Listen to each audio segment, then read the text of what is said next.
All right. Okay, we are good. Well, good morning, everyone. It's good to see you all, and welcome to the State Land Board Awards Ceremony, an annual celebration of Oregonians who help our wetlands, our waters, and our lands. And we have lots of folks here today, so thank you for joining us. These awards honor exceptional projects and people for their contributions to protecting and enhancing our natural resources. Since the awards were established in 2004, the Land Board has presented more than 40 awards, recognizing extraordinary efforts in every region of Oregon. While their contributions are unique from one another, these 5 projects have a common thread: leading the way for others. I'm thrilled to be here today, and we'll start off with our first award. The Pawlenski Wildlife Area in Northwest Portland provides some of the last remaining floodplain habitat along the lower Willamette River.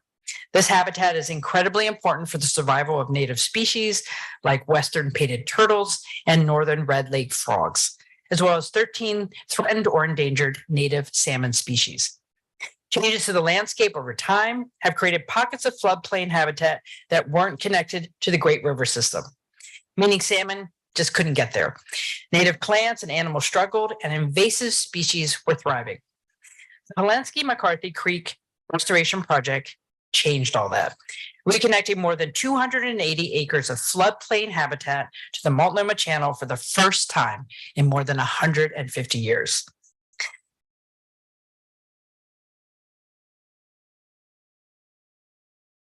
The project is simply a treasure trove of best practices, and for those of you who are involved in it, just amazing work.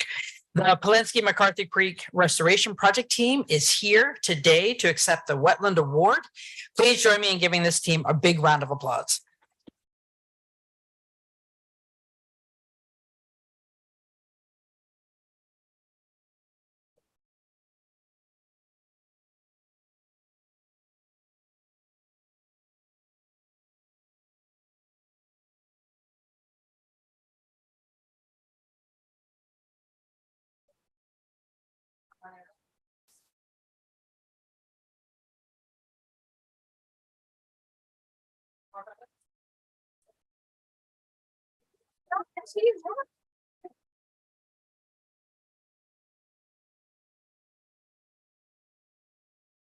Now I'd like to ask our other member of the Land Board who's here today, Treasurer Reed, to hand out our stream awards. Treasurer Reed.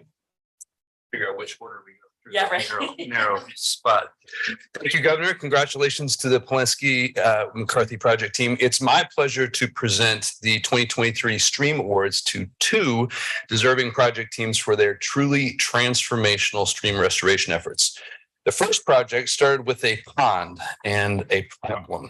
In the 1960s, Wade Creek, which is a tributary of the Clackamas River that runs through the heart of the city of Estacada, was converted to a pond. And with that change came warmer water, bacteria, and invasive plants and species like blackberries and bullfrogs. The pond also made adjacent floodplains less effective. So in 2009, during a flash flood, saw the pond overflow right into the town's library. And that, ladies and gentlemen, is the problem. Restoring Wade Creek was the heart of the solution. Projects undertaken by this team include restoring the course of the creek to provide improved passage for salmon species throughout their life cycle, included the placement of native plants along the creek banks to offer more shade for the stream and to help cool the waters, and also the elimination of steep slopes along the creek to create a working floodplain. This restoration project also added accessible walking trails and a boardwalk to the library, an amphitheater and a community gathering space, stormwater rain gardens, and a pollinator garden. 15 years after that flash flood, Estacada no longer has that pond or that problem. That sounds like applause. This thriving creek now anchors a place for the community to gather, to learn, and to celebrate. That's the definition of a good solution. This City of Estacada project was led by Greenworks with OTAC. That's why I saw that OTAC car on I-5 headed south today, perhaps. and Pacific Habitat Services partners Sea Reach and Keystone Contracting, Inc. So here today to accept the award are Estacada City Manager Melanie Wagner, along with project team members Elena Turpin, Mike Vea, Karina Nordahl, and John Van Staveren. So please join me in welcoming them and giving them a warm round of applause.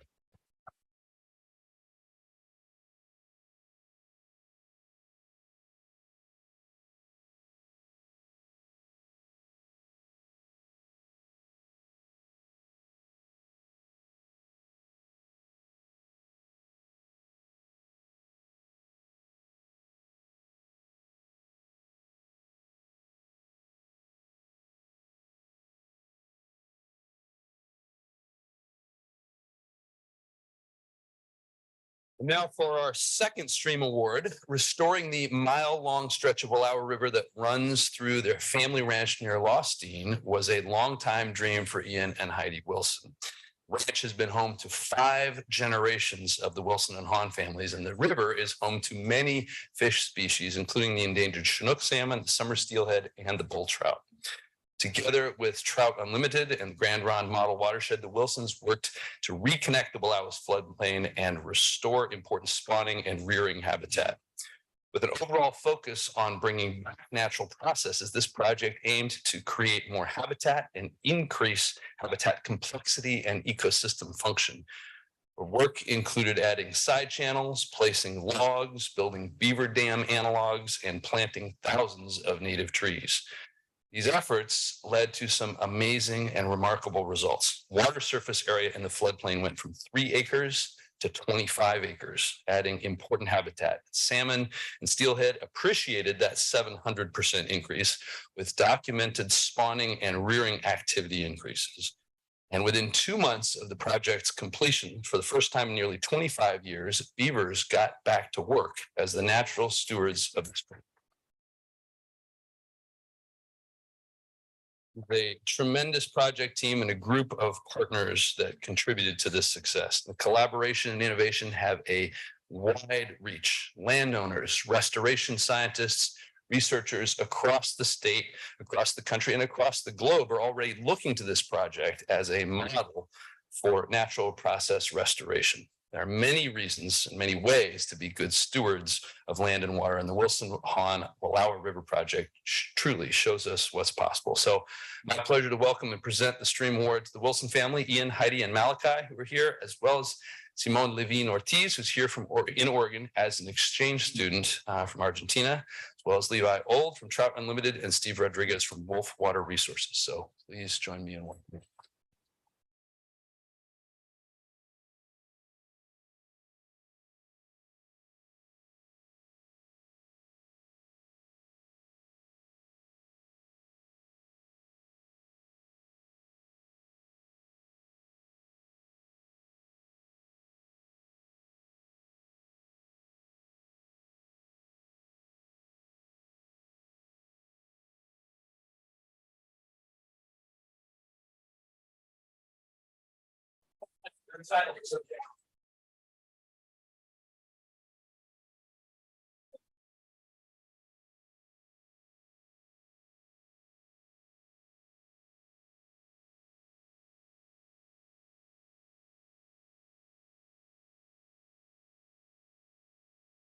Thank you, Treasurer Reed, and congratulations to our Stream Award winners. Excellent work.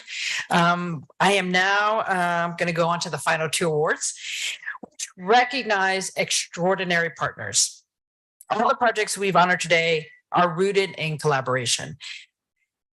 Coming together in partnership is essential to the State Land Board's stewardship of Oregon's water and wetlands, school lands, our Common School Fund, and the South Slough Reserve. It's at the South Slough Reserve with work gloves on and tools ready, and I've been told not to touch tools without training. You'll often find the recipient of our partnership award, Trail Keepers of Oregon. A passionate and enthusiastic partner, Trail Keepers of Oregon actively looks for ways to join forces and resources. They host regular trail parties at the reserve, including a major volunteer event to build a 1,500-foot Hidden Creek Boardwalk, which I think that's the photo up there. So that is amazing. I can't wait to see it in person. So it is my great pleasure to present the Land Board Partnership Award to Trail Keepers of Oregon. Let's hear it for them. And joining us to accept the award are Executive Director Steve Kruger and Stewardship Manager Lindsay McIntosh Toll. So thank you for being here.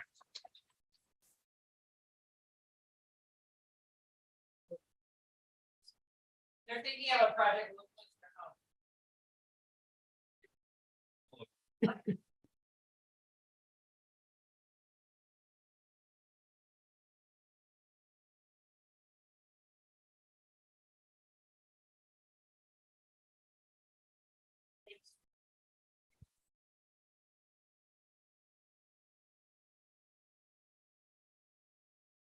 And now on to today's final award, the Catalyst Award. The Catalyst Award recognizes people who bring change, the people whose words and actions light the way toward a better future. As a champion for public participation in government, Peggy Lynch has been making a difference in Oregon and helping other people make a difference in Oregon for decades. Now, Peggy is known, many of you know her, she's known for avoiding attempts to give her awards. Clearly, she's not always very successful. That said, she did wonder if there was any way this recognition could encourage more people to get involved in their communities. So now, a few words of encouragement from the one and only Peggy Lynch. Quote, focus on what you care about most. Do what you can and feel good about it. Share opportunities and information. Find the people who care about the same things as you do and work together. Those are the words of Peggy. Thank you, Peggy, for that. It is my honor to present the extraordinary Oregonian Peggy Lynch with this year's Catalyst Award.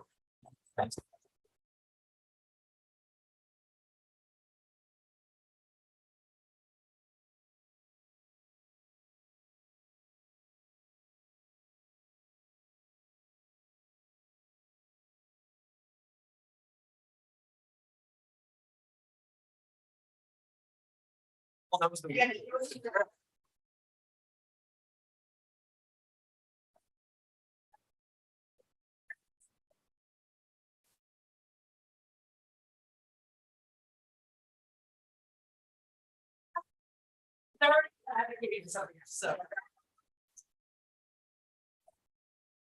So, because that's what this is about, you know, we make progress and there's always more progress to make. So, and I know this team of awardees out here are thinking of that next way that they can help their community. So thank you.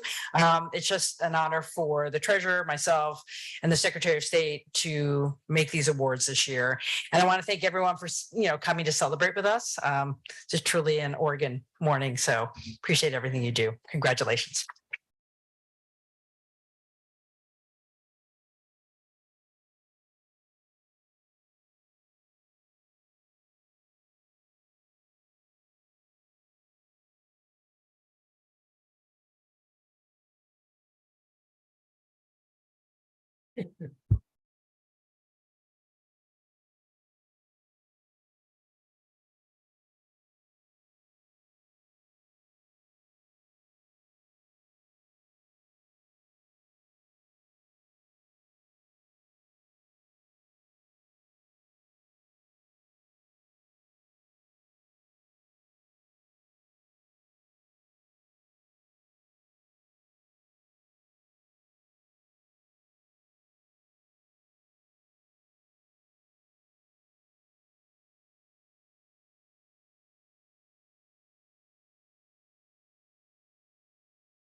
Good morning. I would like to call the State Land Board meeting for October 10th, 2023 to order.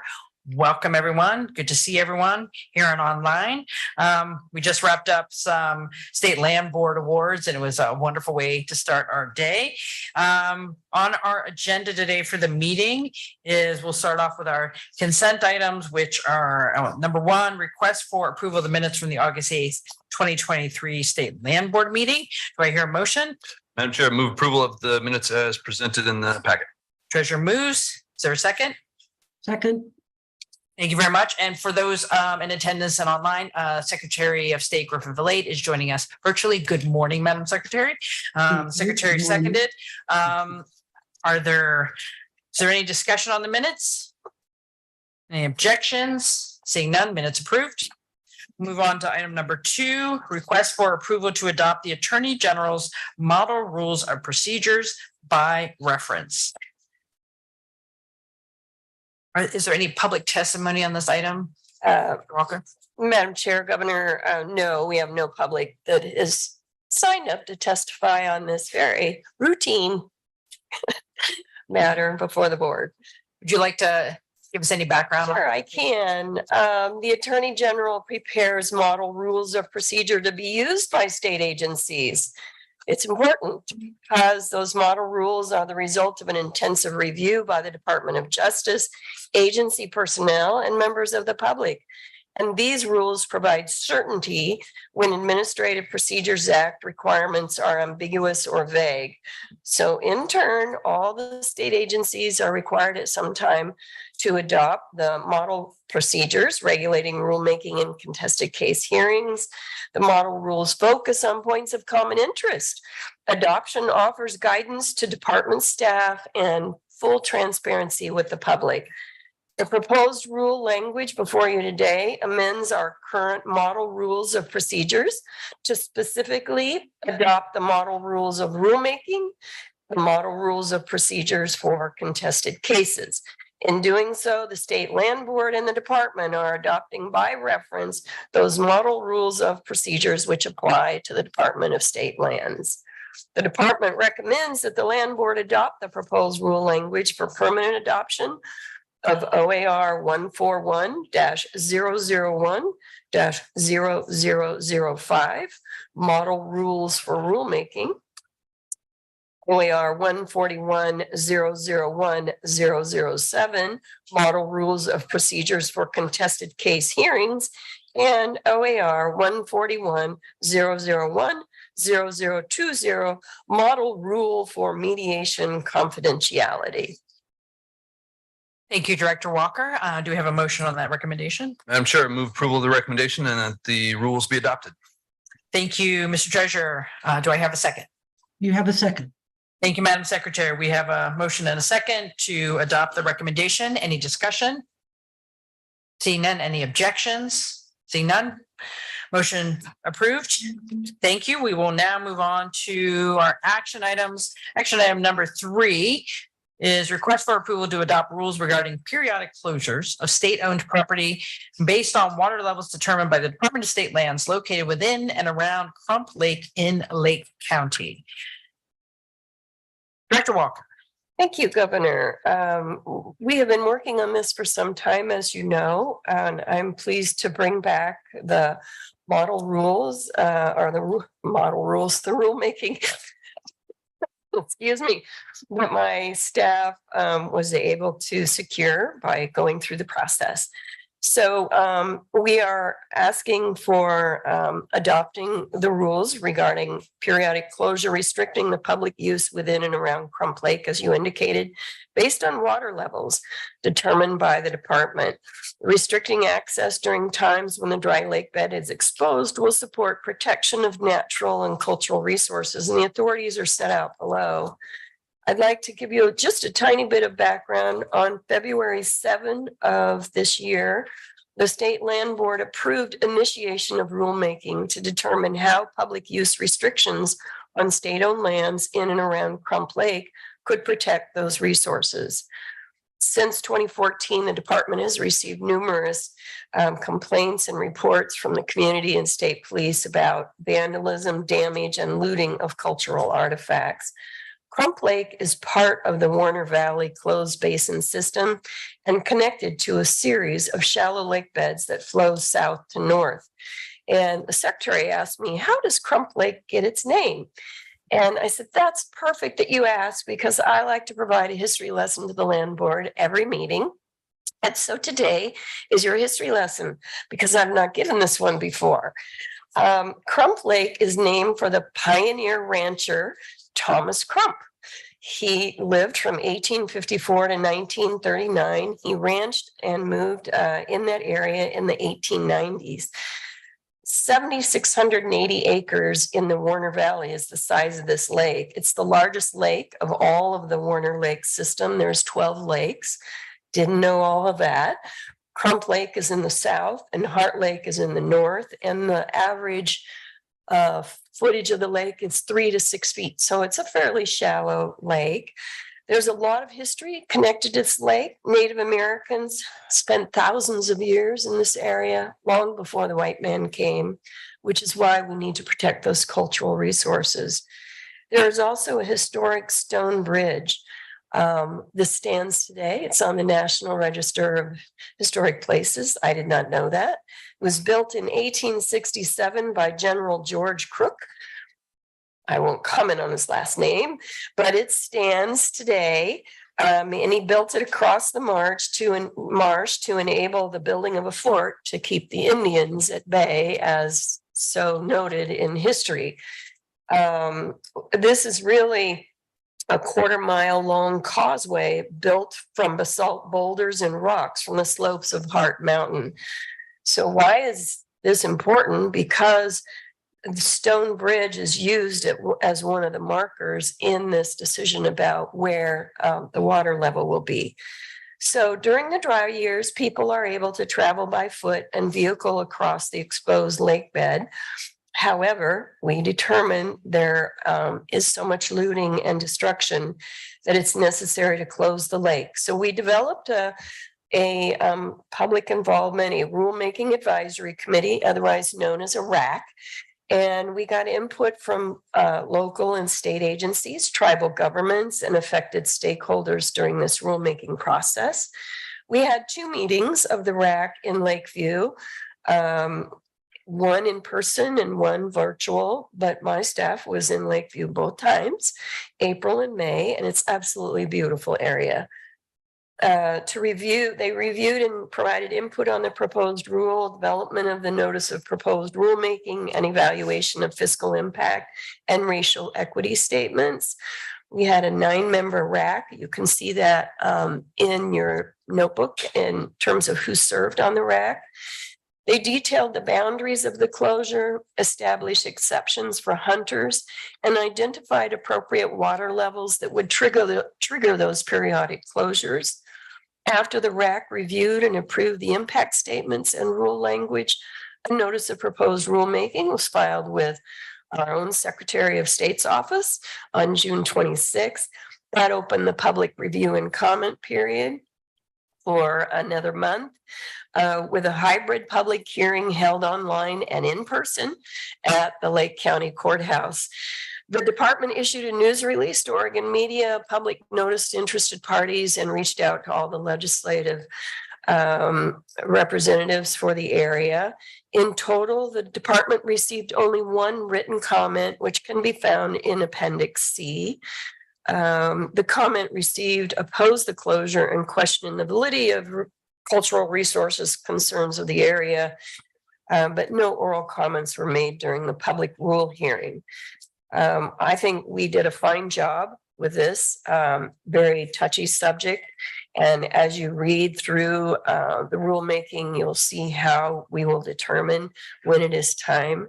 And in fact, I will say the rule text, the very first paragraph tells you all state-owned lands under the jurisdiction of the Oregon Department of State Lands that are located within and around Crump Lake, beginning at the southern boundary of Township 38 South terminating at Stone Bridge, located at 42.354,731 degrees north, 119.838,867 degrees west, are closed to all these activities. So that's why you got the history of the Stone Bridge this morning. The recommendation would be that the department recommends the land board adopt OAR 141-088-0250 to establish the periodic closure for state-owned property located within and around Crump Lake, beginning at the southern boundary of Township 38 South, terminating at Stone Bridge, located at those directions that I just gave you. And if adopted, the proposed rule will go into effect on November 1, 2023. Thank you, Director Walker. I would entertain a motion on the recommendation. I'm sure happy to make the motion. Before I do, just want to appreciate the inclusion of the public comment. Is helpful to get the context and the flavor, as well as the pretty exhaustive process you've gone through. So with that, move approval of the recommendation and the adoption of the rules. Thank you, Mr. Treasurer. Do we have a second? I second that. Thank you, Madam Secretary. We have a motion and a second on the recommendation. Further discussion? I'd also like to echo the treasurer's commendation for the work on the rulemaking. Very thoughtful. I was in Lakeview last week. And, you know, the importance of being present for this type of process is really important. So I appreciate all the effort there. And with that, are there any objections to the motion? Hearing none, motion approved. Thank you very much. We'll move on to item number 4.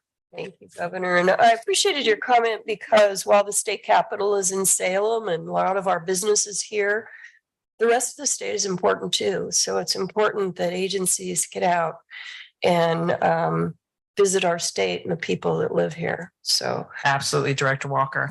And then action item number 4.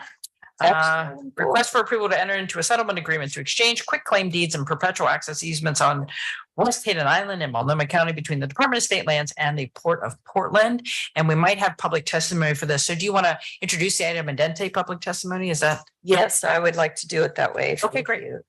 And we will be talking about clarifying the disputed ownership boundaries of department property and Port of Portland property located on the South Shore, the North Shore, and Government Lot 4 of West Hayden Island. And there's a map on your screen that shows exactly what we're talking about. Your authorities are set out below. Since statehood, West Hayden Island has been altered by artificial fill. This happens a lot around the state. Dredging of the Columbia River and natural deposits or erosion related to the movement of the river and North Portland Harbor, known as the Oregon Slough. Although there have been several ownership studies completed in the past, the dividing line between the Port of Portland's deeded ownership and DSL's ownership of previously submerged waterway that is now historical fill in certain portions of West Hayden Island have remained unclear. In 2021, therefore, the department received an application from the Port of Portland to clear title of disputed properties and request a land exchange. So on October 12, 2021, the State Land Board approved DSL's request to conduct due diligence related to the port's application. During that due diligence, both DSL and the port conducted their own historical research regarding the disputed properties. So we each put in time and effort into determining who owns what. And I will mention that there's a representative from the port on our call today, as well as our staff in the Bend office, who are ownership specialists and did all the research and the deeds. During the due diligence process, of course, both parties provided their evidence, and once they agreed on which properties were owned by each party, the Port of Portland commissioned a survey of each of the properties to describe the boundaries included in the quitclaim deeds. Sounds like a lot of lawyers involved in this one. Both parties agreed that establishing permanent access to each respective party's property would be important. So you will find that here. In our staff findings, we found the in-depth historical ownership reviews by both DSL and the Port of Portland determine the filled lands in question are DSL ownership. The port will provide a quitclaim deed for those lands to DSL. To clarify port ownership on government lot 4, DSL will provide a quitclaim deed to the port. The port and DSL agreed to enter into a settlement agreement, which can be recorded with the county and formally establish a line where the port's ownership ends and DSL ownership begins on West Hayden Island. As a result of this settlement agreement, the port will end up quit claiming approximately 65 acres of historic artificially filled lands and lands that have been added to the island due to the accretion on the south shore to DSL. And you can see the blue on that south shore. It's a pretty extensive piece. These lands are located in Township 2 North, Range 1 East, Section 19, and a portion of government lots 5 and 6, and Section 30, a portion of government lots 8 and 9. On the North Shore, you'll see on the map a very much smaller piece. The port will quitclaim to DSL approximately 8 acres of historic artificially filled lands and lands that have been added due to accretion in Township 2 North, Range 1 East, Section 29, a portion of government lot 8, and a portion of the Northwest 1/4. In government lot 4, in government lot 4 of Section 28, the port will quitclaim to DSL approximately 5 acres of historic artificially filled lands and lands that have been added to the island due to accretion in Northwest Township 2 North, Range 1 East. Initially, the port was claiming that government lot 4 to the high water line, including filled lands, and DSL's analysis of that ownership said, no, we own that. So the port agreed. Now, the port will get some property here. In government lot 4, you'll see that on your screen in yellow of Section 28, DSL will quitclaim to the port approximately 12 acres of land in Township 2 North, Range 1 East. This is upland that was originally granted by the federal government to a private party and eventually purchased by the port. So they own that one. DSL and the port have agreed that a survey from 1908 used for government lot 4 was the most accurate description of the ownership boundary prior to any placement of fill. So quitclaim of these 12 acres clarifies the Port of Portland's ownership. And as I mentioned, each party will grant easement access to all of the lands. The department circulated the proposed exchange for public review and comment from November 24, 2021 to December 24, 2021. You can see the comments in Appendix C. That's how far back we go with this.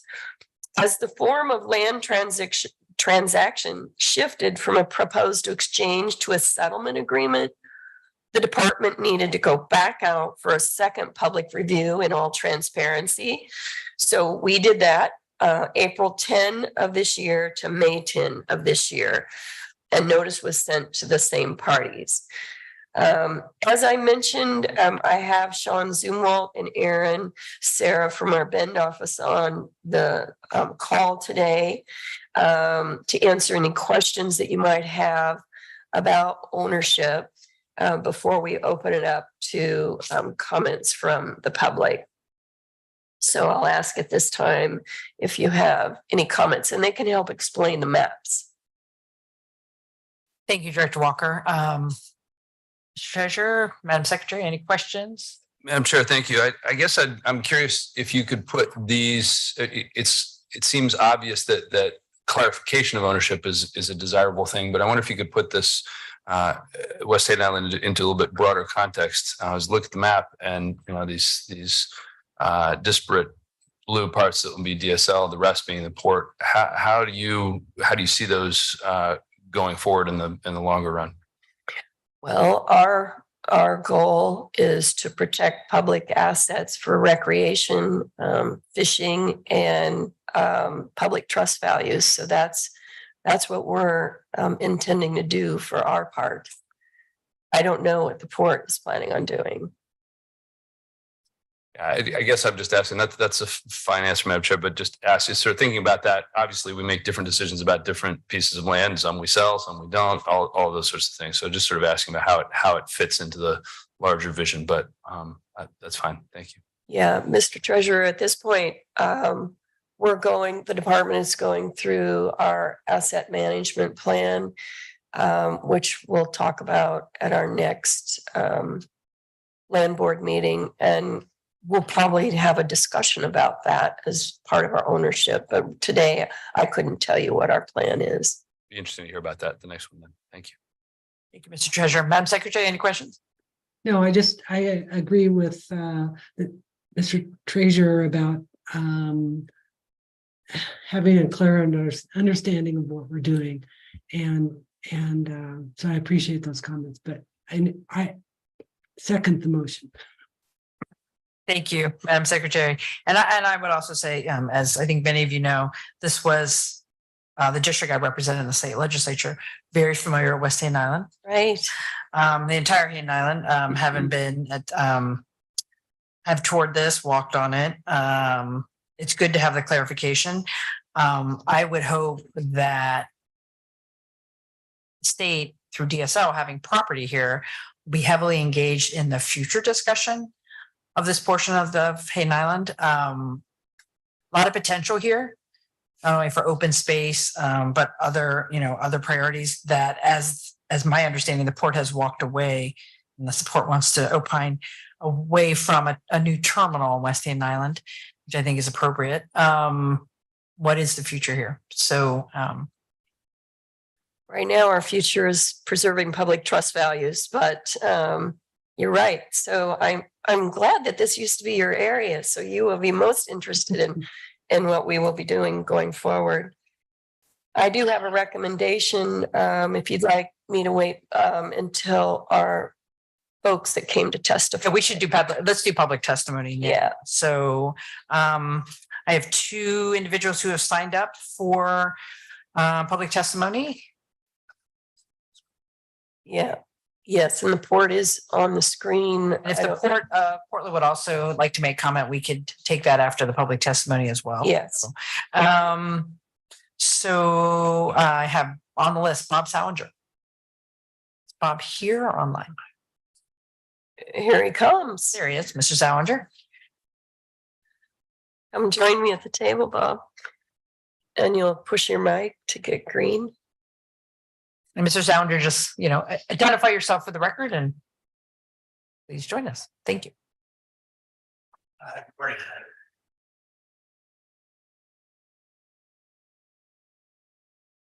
where it says push. Yeah.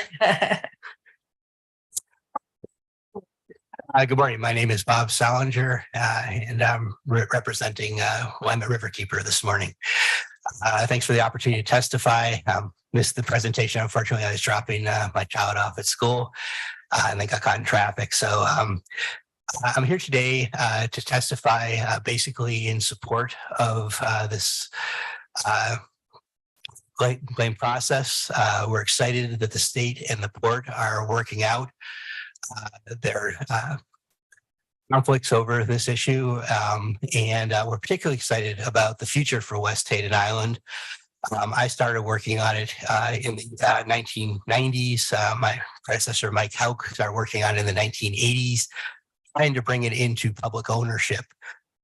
And our understanding from the port is that is, in fact, their goal to protect it permanently as a natural area, at least the bulk of it. And this is an essential piece of that process to accomplish that outcome. This is probably the single most contested piece of land in the Portland metropolitan region. It's been the subject of multiple multi-year battles. And I think it's tremendously exciting that we've come to this point where, longstanding opponents on this issue have come together and are working together. And I particularly want to express some appreciation to the Port of Portland because I think we've seen a tremendous change in how that they work with the public and take input, and also the levels of transparency that we're seeing there as well. So a lot of things have evolved, and I think the opportunity to bring in a 700 to 800 acre natural area, maybe smaller, given the exchanges have been made, is tremendously exciting. I know the tribes have been tracking this. It's next to the largest manufactured home community in the metropolitan region. It's also one of the most critically important natural areas. So that's just a bit of editorializing beyond what's on the table today. The one thing I do want to flag this morning as a concern is we were surprised that portions of the island were not claimed by the state, most particularly the area on the southern portion that stretches along the southern edge of West Staten Island. That is not part of the quick claim deed process. That's that blue point at the top goes all the way down to the end. That was land that was historically water, and there were groins put in and it accreted and has become solid land, although portions of it are underwater much of the year. So we were surprised and just tracked it down yesterday because we assumed that that was also part of the state's ownership. It just wasn't being contested. And so we hope the state and the port will take a little bit further look at that and make sure that that really shouldn't be state lands. But that being said, again, we're here generally to support moving forward and look forward to getting this wrapped up and then really moving into the next phase of getting it into public ownership and getting it restored and creating some opportunities for access as well. So thanks for the opportunity to testify. Thank you, Mr. Salinger. I agree with all of your comments, so thank you. Our next individual, we have William Jones, who has signed up to testify.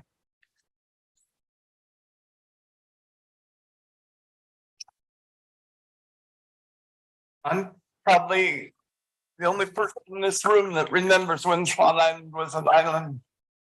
And that River Gate was anything less than a Sierra Desert. And when the Port of Portland actually had a harbor in the port, none of that's happened. The only thing the port has done is done common school land into private ownership and political capital for the Port of Portland. It's very simple. There's no argument. You have two books. And if it doesn't say that book was conveyed by the common school with money to the common school fund, the port doesn't have any claim to it. There's only one little bit, and that's not represented up here, that it is in the books, and that's on the far end. All the rest of this is hyperbole. Even the line they have there, the port made them delineate at 17 feet. And then on all the rest of the Portland harbors at 19.6. And that's low. And so I have to tell you something. I've spent most of my adult life in court against the port, and I've had considerable success. And the city, in fact, there's mitigation land that doesn't even show up on that map up there. It's not even. I think they think I died already. But this is really, really important now. The lowest, the most reasonable projection for the tide in the next 25 years is 7 feet. I was in court for almost 15 years while the port testified that the Columbia River was not tidal at West Hayden Island. But it is in fact tidal all the way to Bonneville Dam. And yet the political capital and stuff, I couldn't get that. The people from DSL would snicker when they would say it. This is the important part you must understand, is that there's a difference between floodplain and floodway. And you don't even see up here on this map where the port's constricted the Oregon Slough. The Oregon Slough is the south shore there. The port has constricted it. So the floodway map will be quite different than it ever was before. The port actually used federal money or city, state money to develop a floodway map that nobody's seen. Because they blocked the Oregon Slough off. So there's a choke point right there at West Hayden Island. And until you force the port to produce a floodway map, you have to understand there's a difference between floodplain and floodway. And when you restrict the floodway, if that's allowed, it's really simple. You just go to FEMA and say, I'm suing you because they did this without a floodway map or against the floodway map. I've already done that to the port once, and the port withdrew their decision. They actually had a decision from the city to develop that land. But when FEMA came down and said, no, you're not going to do that. But what happens is the port won't have a place in court. I will. The city won't have a place in court. Just me and FEMA. And what happens is when I win, all of the floodplain insurance, all the flood insurance for Portland disappears. And this is really important that you know this, that the port developed not only Rivergate after it was developed to the conservative, the people on Fort James paper donated it to the city for a conservative lien. The port condemned it and took it away. All of this, it was underwater at time of statehood. All of this, if you follow your requirement to protect the common school fund, all of this is bullshit. I mean, there's just no way that they shouldn't have bought all this land and paid for it. But the biggest problem now is now they've constricted, and you can see it, they've constricted the Columbia River. All of the development, once the port got done with Rivergate, they moved out to the south shore of the Columbia. And that's all protected by 75-year-old dikes. And in 1996, they almost were overtopped. Add 7 feet to the 1996 or 1948 or 1956, and they're over the top of that dike. And I've actually seen things where they're talking about pumping it. Once those dikes disappear in one place, they'll be gone. If you've ever seen videos of flood dikes going, they're gone miles in just minutes. And so what you'll have is the Columbia River flowing up Airport Way. All of this, they never should have been allowed to develop that area over there. It needs to stop. It needs to stop now. And the first place to stop it is in the floodway. Determine the floodway on West Hayden Island and say, if you have this property, show us in the book, show us in the land for the common, where you paid for it to the common school fund. I mean, it's not happened. It's never happened. But I'm pretty old, and when I was trying to get money to go into court, because it's not free to go to court, I met with the people from the tribes, and they're the only place you can get money for court. And the guy said to me, he said, well, don't worry, God will take it all back. And I thought, well, you dumbass. And it turns out all these years later, God's going to take it all back. And in 1996, all of West Hayden Island was underwater, all of it. I mean, so what you have to do is do your fiduciary duty to save, to put money in the common school fund and leave it there. And your responsibility is the safety of the people of Portland or South Shore in Portland, because they're toast. I have one time I remember when the Ninth Ward flooded in Katrina, and they said, people said nobody knew it was going to happen. Well, people have been saying for 25 years that the Ninth Ward was too low. I'm telling you now, we need to develop a floodway map, not a floodplain map. The floodway is always in floodplains, but the floodplains are not. And right now, there's just no honesty. And the reason is the port's developed all this political capital. There's no honesty. They hold water back and at Bonneville and that to lower the flood. But there's only so much can be done.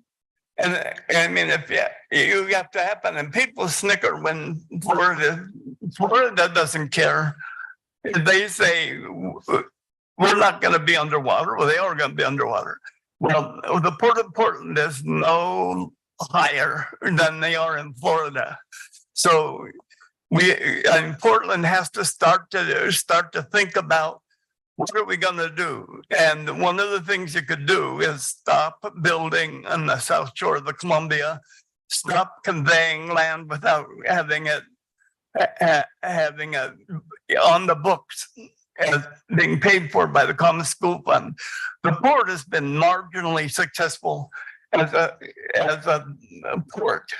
Actually, if you look at the same time they were developing as Tacoma, the port, nothing's happened. What's happened is big parking lots where they store empty containers. And that's because that's where they get their money, is storing these empty containers.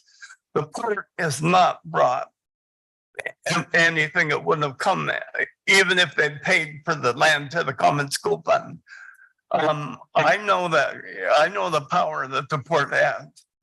But like I say, the very first thing before you do one more thing is we develop a floodway map for the Columbia River. But one of the reasons it's so important is that the Willamette freshet now is often larger than the Columbia River freshet. And when you constrict that floodway from the Willamette freshet, it's going to be real problems. But I mean, all they're going to do is we're going to chew this bit, this bit, this bit, this bit, and see if somebody will come and say, but the only thing the port owns on all of West Haven Island is easement. And when you own an easement, it means you don't own the property.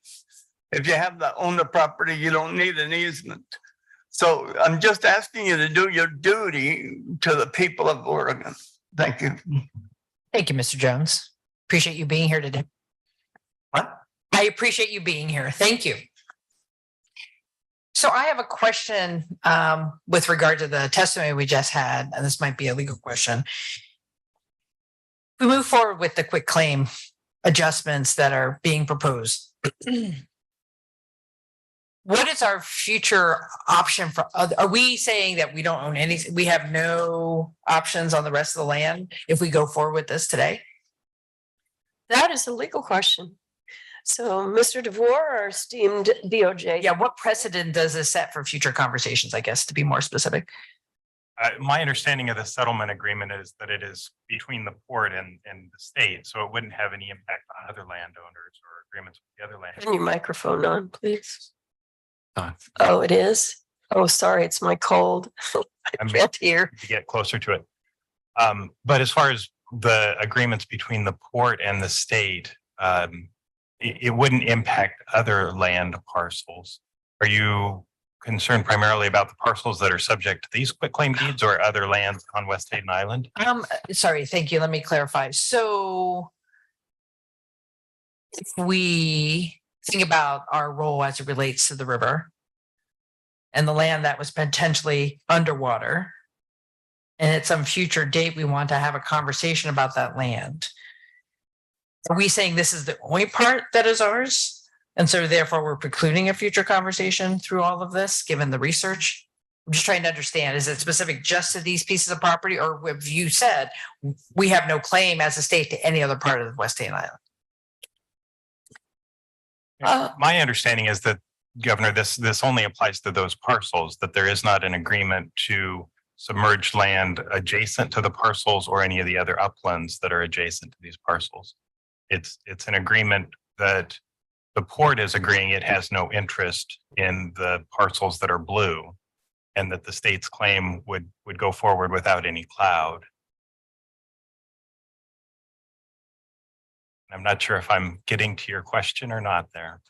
Would you like to, Governor, would you like to hear from our ownership specialist, Erin Sarah? who Or- did all the Thank you. research? And I know I'm not being completely clear. Well, I think the testimony raised some questions, and I think it's important that we hear from my staff. Erin, could you identify yourself and explain a little bit about how we went about determining ownership and whether we have ownership on any of the rest of the island? Thank you, Director Walker. My name is Erin Sarah. I'm the ownership specialist at the Bent office here at DSO. I cover the whole state. Thank you, Governor Kotek, for the question that you're raising here and for all who testified. We don't have much ownership on the rest of the island. There are previous quit claims that the state made for the areas between the North Shore and the South Shore. We clarified that in the 90s with James River paper. And so that we own below high water for kind of the tax lots that have no color over there. And it is a fixed line on between the South Shore there, on that north line of the South Shore with that James River paper deed. That's a fixed line.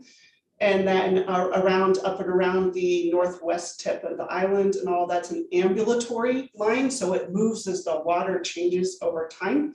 So we already did a quick claim for that back in the 90s. And then the portion of the island right where it says West Hayden Island in section 29, kind of between all the North and South Shore and Government Lot 4.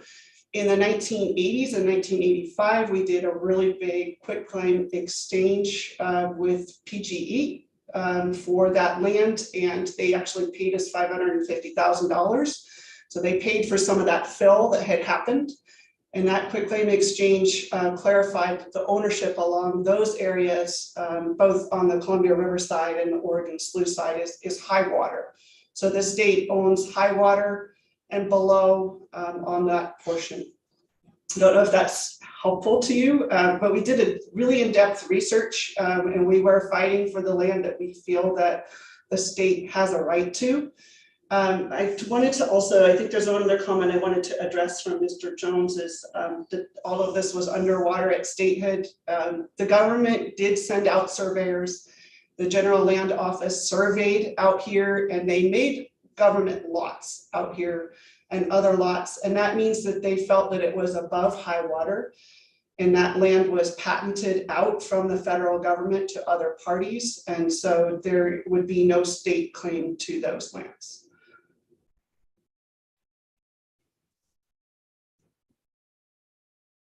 Thank you. This is a fascinating place. Yeah, the whole discussion of ownership is a fascinating study, and the deeds and the records are very interesting. If you like history, it is very fascinating.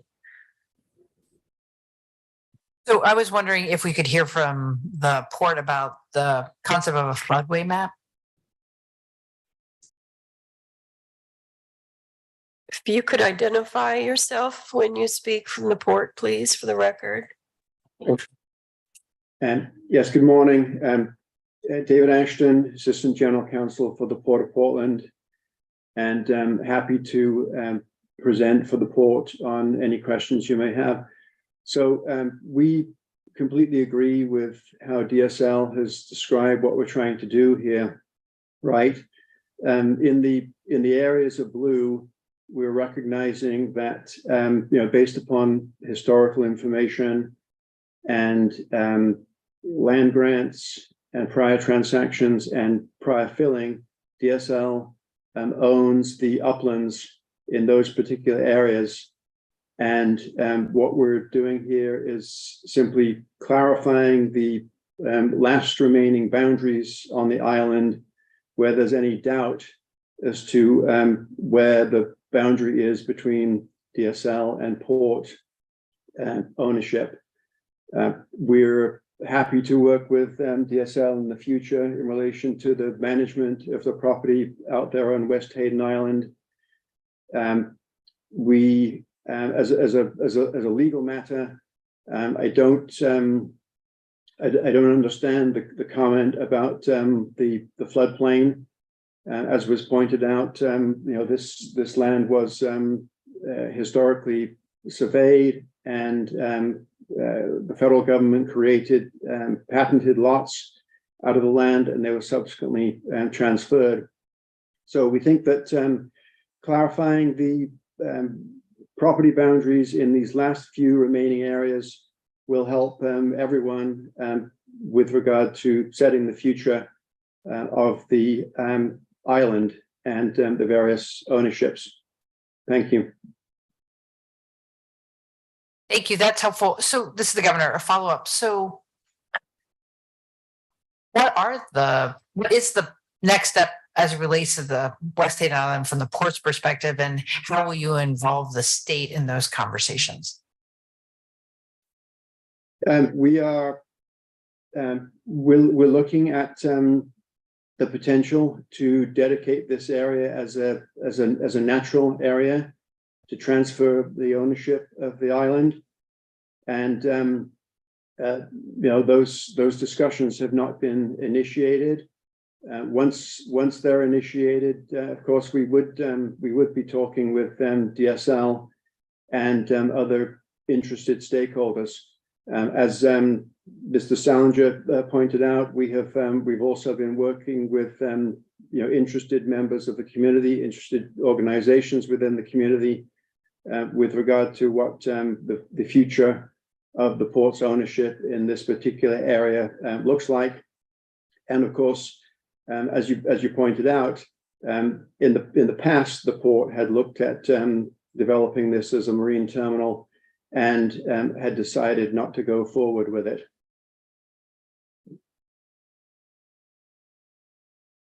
So thank you. I would just, be very direct and say, whatever the next conversation is, we certainly want DSL to be part of that. Whether the opportunity is, as I've heard, a Metro managed green space, or should it be the state? I mean, we're obviously one of the owners, so we would need to be part of that conversation. So thank you for your response to our questions. Any other questions for the port? Madam Secretary, do you have any questions? Well, I think I'm coming into this a little late. I certainly support, not that you necessarily need my support, but I definitely support creating some natural areas. And frankly, I'm not sure I understand what's the history and what we're trying to do going forward. I mean, I've taken copious notes, and I guess I'd like to know more. Thank you, Madam Secretary. Well, I feel like that we will have an ongoing conversation about this. And there's been a history of, from what I can understand, relinquishing parts of the island, and this is the remainder of the state property on the island. So I appreciate the indulgence of the line of questioning. Any other questions before we take a motion? Seeing them, Mr. Treasurer. I'm sure I appreciate the conversation as well. Certainly seems clear that there is an ongoing conversation to be had. With that, move approval of the recommendation as presented. Thank you, Mr. Treasurer. Thank you, Madam Secretary. A second. So just to restate, the department recommends that the State Land Board authorize the department entering into a settlement agreement to exchange quitclaim deeds and permanent access easements with the Port of Portland to clear title of portions of West Hayden Island established state ownership boundaries. Any further discussion? Any objections? Seeing none, the motion carries. We will now move on to, I believe that was our last action item. We'll move on to item number 5. Common School Fund Annual Review. All right, thank you, Governor. At this time, I'll back away from the table and invite four folks from Treasury to deliver this annual report about the strength of the Common School Fund. So come on board. Well, good morning, members of the State Land Board. Thank you so much for the opportunity for us to present our annual update on the Common School Funds investment portfolio. My name is Mike Langdon. I'm a member at the team at Treasury, and I'm joined this morning by Will Hiles and Louise Howard, who are my colleagues within the investment division. To be respectful with your time and to allow as much space for your questions, we've prepared a short slide deck, but we really only intend to speak on 3 topics. First, because we're in the middle of what I believe is just a unique decade for this fund, we wanted to provide some historical context and some it'll help inform how we've made some decisions to modify our plan the last several years. Second, we'll dive more deeply into where we are with respect to modifying our mix of investments on the basis of that work. And then lastly, we'll provide some high-level comments on historical returns. That should take, 8-10 minutes, whatever it may be. Leaving time at the end for your questions, but please, by all means, just stop us at any point, redirect us, and ask whatever questions are important. So with respect to the background, if we could flip to slide 3, as you'll all be undoubtedly aware, and apologize, this history won't be anywhere near as interesting as a lot of the history in previous agenda items, but the Common School Fund is an endowment fund, as you know, set up to provide financial support for public education in the state. Currently has a net asset value of $2.2 billion. As with any endowment fund, your decision-making hierarchy starts at the highest level with the establishment of a mission or an objective. Here, the mission, very clear, provide support for local school systems. But importantly, the objective also outlines for us that the fund's meant to be managed on a perpetual timeline. This is not an endowment that's meant to be spent down over a horizon. Further, it stipulates that to the extent possible, we're meant to manage a distribution profile out to the Department of Education that establishes equity across generations. It's not meant to be volatility in terms of inflation adjusted contributions. To the extent possible, we want to provide consistent support over time. With that objective in place, the second most important decision that's made is the delineation of a spending or distribution policy. Now, an endowment like this one, similarly situated with a perpetual timeline, should be able to comfortably support a 3 to 5% distribution policy. Such a endowment would need to then generate a high single-digit net return to grow those distributions over time along with inflation. And then lastly, with the benefit of objectives and a distribution policy, you set about establishing your investment strategy. For avoidance of doubt, that's when the OIC and our staff come in. There, you're trying to simply create a portfolio of investments that provide the highest confidence of hitting your required return without taking undue risk and introducing significant volatility in distributions. Really, since 2018, with the passage of SB 1566, we needed to recheck those last 2 bits of it, the distribution policy and then the investment strategy. By no means was that in any way materially impacting the aggregate distributions. It was simply the buildup of those distributions, how you model them over the next decade, and then how you adjust the portfolio. And last year has been sort of an important year in that journey because the OIC adopted a new investment policy and asset allocation. And I'm going to turn it over to Will Hiles, who will provide an update on where we stand with respect to that. Thank you, Mike. For the record, Will Hiles, Investment Officer, Treasury Staff. If we can turn to slide 4, please. That shows the fund's asset allocation by asset class, along with newly adopted interim and long-term target allocations. The highlights of the new asset allocation that Mike was referring to include a 5% increase to private equity coming from fixed income, the continued build out of real estate, real assets, and diversifying strategies And lastly, a modest increase in the underlying allowance to non-core assets within that real estate allocation. Treasury staff, the OIC's investment consultants, and the OIC itself believe this asset allocation mix optimally balances long-term objectives with medium-term cash demands. As such, as Mike referenced, this asset allocation was adopted by the OIC in November of 2022. As mentioned, these changes include increases to alternative asset classes where implementation can take several years to complete. Therefore, the OIC also detailed interim target allocations, which are really there to transition the fund's policy benchmark at a rate similar to that of the actual portfolio. In nearly 1 year since these changes were adopted, meaningful progress has been made towards adjusting pacing and adding additional managers to those alternative asset classes. In addition to continuing that work, Treasury staff will also seek to refine the underlying allocations to both global equity and fixed income over the next couple of years. Goal is to have all of this completed by 2025, when the OIC will formally revisit that asset allocation work.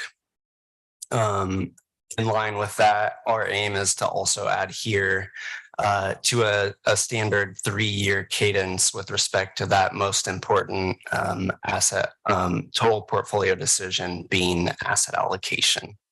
And with that, I'd like to hand it over to my colleague Louise for an update on performance. Thanks, Will. Okay. Go on. Hello. All right, great. And if you turn to slide 5, we'll spend Louise Howard, Senior Investment Officer, Public Equity, and colleagues of Mike and Will. All right, so on to slide 5. We'll spend our time here. And this displays the fund's trailing returns through the second quarter of 23. We just ended the third quarter, but it takes about 2 weeks to close the books from a returns calculation standpoint. So we aren't able to provide a more up-to-date quarter end. So all of the comments are for the second quarter. And first, from a relative return basis, the common school funds returns have held up reasonably well across all timeframes compared to the fund's policy benchmark. And this is despite what has been an extremely volatile market. And it's been in a period where we've been transitioning the portfolio's asset allocation, as well as mentioned. And on an absolute return basis, that 1-year return proved remarkably consistent with the long-term assumption resulting from last year's asset allocation work. So this is noteworthy because the assumed return is what's required to maintain the fund's real purchasing power over time. But again, remember that this is a long-term projection and we're only looking at 1 year. And when we consider the drivers of performance for recent periods, it's come primarily from the global equity allocation, where the fund has participated in the rebound in equity markets in the first half of this year. While the allocation to real assets is modest, it serves as a diversifier and inflation hedge in the portfolio, and that has performed well over the last 12 to 18 months. Conversely, our allocations to private equity and real estate are gradually adjusting to the shift in the macro regime that started last year. So the returns there have lagged. And fixed income, the last asset class of note, has shown the direct impact of the rapid increase in interest rates that we've seen over that same time frame. So again, just to reiterate, these comments speak to the first half of 2023. And, you know, we would be remiss not to recognize that volatility has spiked again in the more recent time period. So volatility on, volatility off. That's how we live our lives. And I'm going to end my comments here and turn it back to Mike to finish. Sure. Thank you, Louise. Yeah, just in conclusion, again, it's because of the rethink of cash flows and asset allocation. We're in the middle of what's an interesting transitional period for the fund. We feel very good about the new asset allocation that was adopted last year. We continue to work hard on implementing that. Performance is never good enough for us, but it's solid across all time frames. But again, as Louise said, we would be remiss not to note that we're experiencing volatility as we speak today, and that's likely to be the case for months or even years to come. Our plan in the next year is to continue to chip away at that new asset allocation. And as Will said, the OIC formally reviews all of the underlying capital market assumptions every year. And we stick to a 3-year cadence where we formally take up the cash flow assumptions and as a result, the asset allocation. So the next time that will formally be taken up is 2025. But again, there's an interim check on all that work every year. And with that, we're happy to take any and all of your questions. Thank you all so very much. Any questions or comments, Mr. Treasurer? Madam Chair, I think I'm probably a little bit less eligible to ask questions of this team because I bothered them with questions pretty frequently. But I would say that the beneficiaries of the Common School Fund should feel very confident about the world-class work that this team does. There are a lot of challenges, but I never feel concerned about our lack of attention or our diligence to making the best possible decisions. So I like what Mr. Langdon said. Never good enough, but solid it's a good place for us right now. Thank you, Mr. Treasurer. Madam Secretary, any questions or comments? No, but except for thank you for your good work and your diligence. Thank you, and I would agree. Michael, Will, and Louise, thank you. It's good to know some constancy in the world of volatility that you live in, so thank you. With that, thank you for your time. We'll close out that item and move on to item number 6, Strategic Action Plan Update. Director Walker.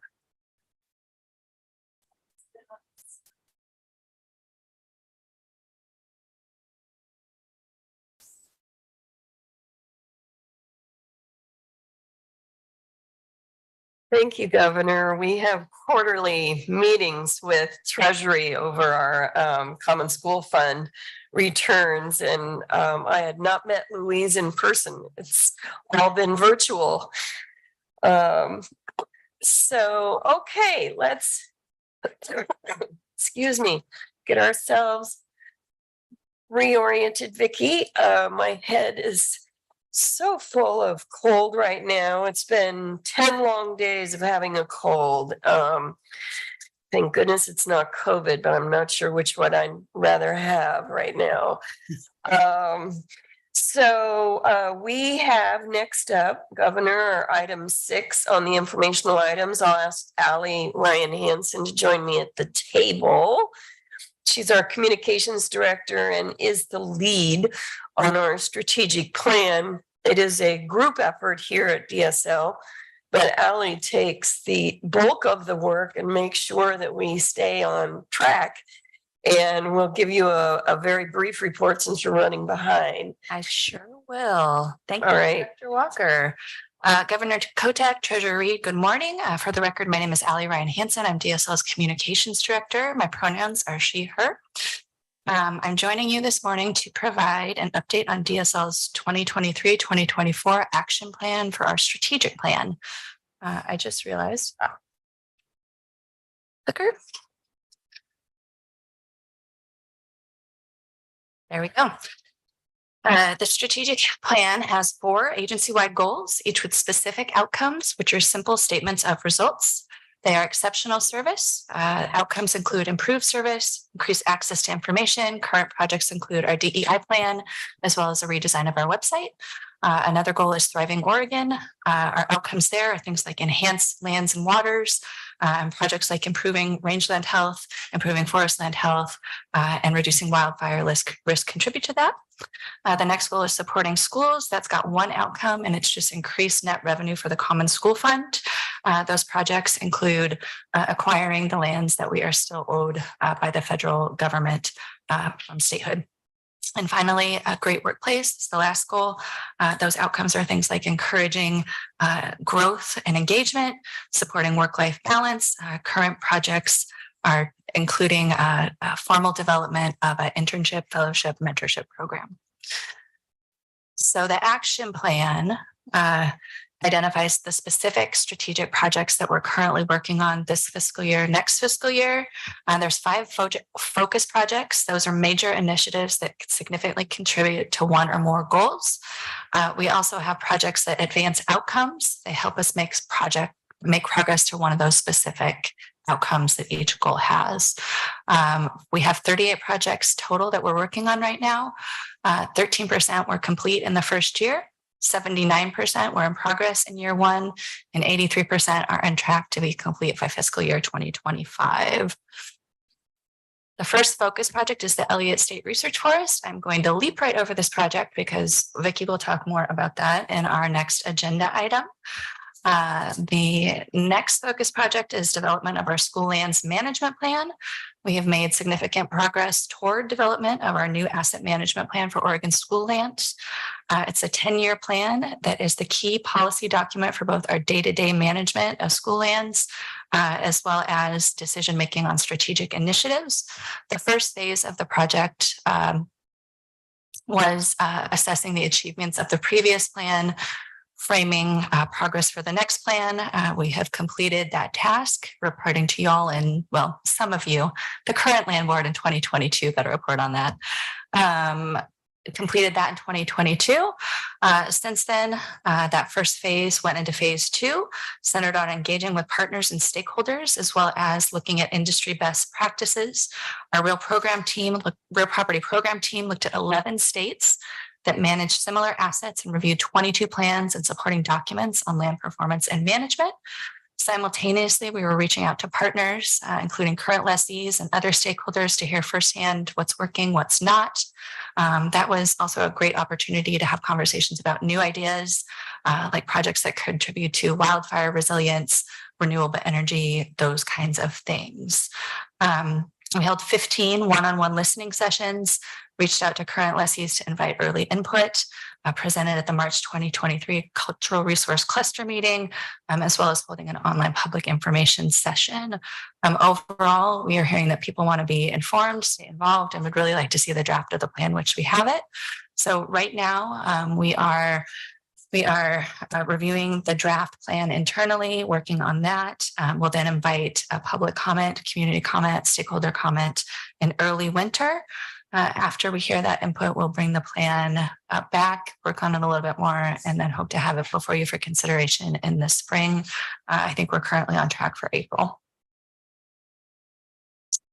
The next focus project. I hope Mr. Salinger will be present in one of those meetings to talk about West Halen Island.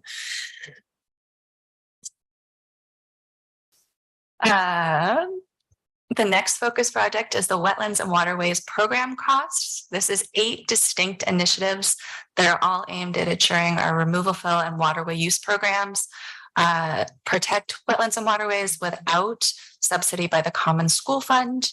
The projects that are nested within this project are related to changing fee structures, addressing the costly and ongoing issue of abandoned and derelict vessels and long-term waterway camping, and ensuring insurance and bonding requirements and contract terms and conditions adequately protect both the fund and natural resources. We are 2 of 4 tasks are complete, had a very successful legislative session, and we're able to get the okay to set removal fees via rulemaking. That first rulemaking effort is beginning. We're planning to launch in the spring, and then creating that exemption from personal property holding requirements to reduce costs and risks of waterway cleanups. I just realized we're one of three. We're in progress and on track with our rulemaking to update waterway use rate structures. We're working on that internally. And then the reducing waterway lease risk and establishing the program to address abandoned and derelict vessels, also on progress and on track. So in this, just a good reminder that the projects listed here are the ones within the action plan. There will be more things that we're working on within the total timeframe of the overall strategic plan. I'm thinking particularly about the work related to long-term camping along waterways and use of boats for shelter, which of course is connected to the work that's being done, helping people find paths to permanent housing. The next focus project is the South Slough Wasson Creek Watershed Restoration Project, which is restoring more than 500 acres of forest and wetlands to improve forest health and stream habitat, reestablish native plants, protect cultural resources, and demonstrate the importance and value of restoration work. They have completed their restoration plans for both the forested uplands and the wetlands. They're continuing to do their monitoring and complete their forested uplands restoration work. One cool thing that I do want to mention, they had a Beaver Dam analog workshop this summer in August. They installed 4 Beaver Dam analogs with the help of 24 total participants, bringing together state agencies, local jurisdictions, researchers, academics, nonprofit and community organizations. Prior to installation, they all met to talk in the auditorium about Beaver Dam analog theories and examples, which is a totally cool and nerdy thing to be doing. And then they went all out and got their hands dirty and built some. So just the energy, Bree Yednock, who's our South Slough Reserve manager, said just the energy on site was tremendous, and partners were incredibly helpful when they were having challenges with permitting that project. Everybody just leaped to help because it's such an important, the Wasson project is just, everybody's so excited about it, and that Beaver Dam analog piece within it, people were just thrilled. So a really cool thing to have that project happening and continuing well. And then the last focus project is our modern permitting and information system. There has been a change with this project. The schedule has been extended. The launch is now anticipated for October 2025 rather than March 2024. This is a really critical project for the agency. The system is how we process and track land management activities and permits, authorizations, removal fill applications and permits, waterway activities, revenues, expenses. Our current system went into service in 1999. Every time I say that, I think about how I got on the internet in 1999 and the fact that I was in college and I could still turn in some papers by hand if I felt like it, because not everyone had computers. So if you think about what state of the art system would have looked like then, what it looks like now, it is well beyond the end of its life cycle, a daily frustration for our team, a daily frustration for customers. So something that we really need to get done. Adjusting the schedule lets us make good on our commitment to provide exceptional service and to support our staff and having the tools they need to provide exceptional service with a new system that is going to meet our needs. And then just a few more outcomes advanced features. This shot is actually a shot of our log brand. One of the projects that we did in supporting schools, which if you remember, that has one outcome and it's just increasing revenue for the Common School Fund. One of the strategies is improving the financial performance of our forest lands. So Ryan Singleton, who's our forester, led multiple efforts to reduce costs and increase revenue, including overseeing the first DSL-led timber sale, which was a 70-acre thin in Hood River that generated $652,000 for the Common School Fund. That's our shiny new 1859 log brand. Ryan also led the successful implementation of 137 acres of fuels reductions projects, which advanced the outcome of enhanced lands and waters. And finally, a project that is really exciting that's helping move the needle on our exceptional service goal through the outcome of improved service is our support services team is preparing to launch a ticketing system, which is going to let them receive, route, and track requests for administrative services and information from both our team and from external customers, which is going to help them deliver consistently excellent service and also report on how we're doing. And that is our strategic action plan update. I'm happy to answer any questions that y'all might have. Thank you, Ally. That was well done.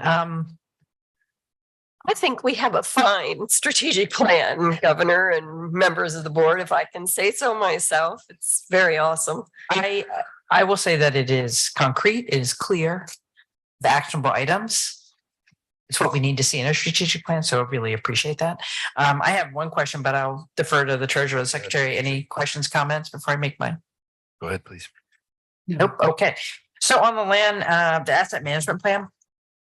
I'm going to put work on my team here. I understand that it won't come up for consideration until next year, but if we can make sure that we're seeing whatever the public process is for review. So if we have any commentary before it comes to the board, I think it would be super helpful. So thank you.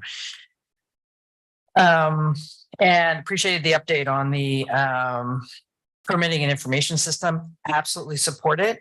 I know we're adjusting timelines. I understand that's because of the complexity, but have received feedback from the director about the oversight and the, people making sure we're on track to achieve the goal, even if the timeline's been expanded. So I just want to appreciate the director for additional information there. It is really important to get done, but to do it right. So thank you for that.